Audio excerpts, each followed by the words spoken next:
Surat chamber of કોમર્સમાં આ વખતે પ્રમુખ પદ માટે નહીં પરંતુ ઉપપ્રમુખ પદ માટે મતદાન થઈ રહ્યું છે।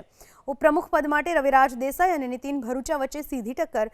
કોર્ટમાં અરજી થયા બાદ પણ ચૂંટણી પ્રક્રિયા પર સ્ટે ન આવતા આખરે ચૂંટણી યોજાઈ। ચેમ્બર ઓફ કોમર્સના અંદાજે 14,000 મતદારો ઉપપ્રમુખ પદનું ભવિષ્ય નક્કી કરશે। હાલની પરિસ્થિતિ પ્રમાણે ઉપપ્રમુખના પદ માટે રવિરાજ દેસાઈ અને નીતિન ભરૂચા વચ્ચે જ સીધો મુકાબલો છે। ચેમ્બર ઓફ કોમર્સમાં ઉપપ્રમુખ પદ માટે ઉમેદવારી નોંધાવનાર ઉમેદવારો સામાન્ય રીતે પૂર્વ પ્રમુખોની ફોરમમાં સમર્થન મેળવવા માટે પહોંચતા હોય છે। ફોરમમાં બહુમતીના આધારે કોઈ એક ઉમેદવારને સમર્થન આપવામાં આવે છે અને અન્ય ઉમેદવારોના ફોર્મ પરત ખેંચવામાં આવે છે। આ વખતે સીએમ નીતિશ મોદી પણ ફોરમમાં પહોંચ્યા હતા। જો કે બહુમતી રવિરાજ દેસાઈના પક્ષમાં જતા નીતિશ મોદીએ ઈમેલ દ્વારા સ્પષ્ટતા કરી કે તેમના સિવાય અન્ય કોઈ વ્યક્તિ તેમની ઉમેદવારી પાછી ખેંચે તો તેને માન્ય ગણવી નહીં। આમ છતાં ચૂંટણી કમિટીએ તેમનું વિડ્રોઅલ ફોર્મ મંજૂર કરી દીધું હોવાનો મુદ્દો ઉઠાવવામાં આવ્યો હતો।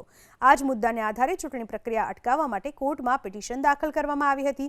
આ તરફ ચૂંટણીને લઈને બંને ઉમેદવારોએ પોતાની જીતનો દાવો કર્યો છે તો નીતિન ભરૂચાએ આરોપ લગાવ્યો કે રવિરાજ દેસાઈને ગેરકાયદેસર રીતે ઉમેદવાર બનાવવામાં આવ્યા છે અને તેઓ ઉપપ્રમુખ પદ માટે યોગ્ય ઉમેદવાર નથી। બહુ દુઃખની વાત છે કે એક ઓનરરી સંસ્થાની અંદર ચૂંટણીઓ લડવી પડે છે। સર્વાનુમતે દરેક માજી પ્રમુખોએ જ્યારે ઉમેદવારી આપણને કરવા માટે કહ્યું હોય અને ત્યારે પણ અમુક લોકો ગેરવ્યાજબી લોકો પોતાની પર્સનલ મહેચ્છાને ધ્યાનમાં રાખીને વડીલોનું અપમાન કરીને જ્યારે મેદાનમાં આવે ત્યારે પૂર્વ પ્રમુખોના આદેશ પ્રમાણે આપણે ચૂંટણી લડવી પડે। જીસીસીઆઈની અંદર બંધારણની જોગવાઈનું માજી પ્રમુખોએ જે રીતનું ઉલ્લંઘન કર્યું છે અને ચૂંટણી કમિટીએ પણ જે રીતનું ઉલ્લંઘન કર્યું છે એ ઉચિત નથી।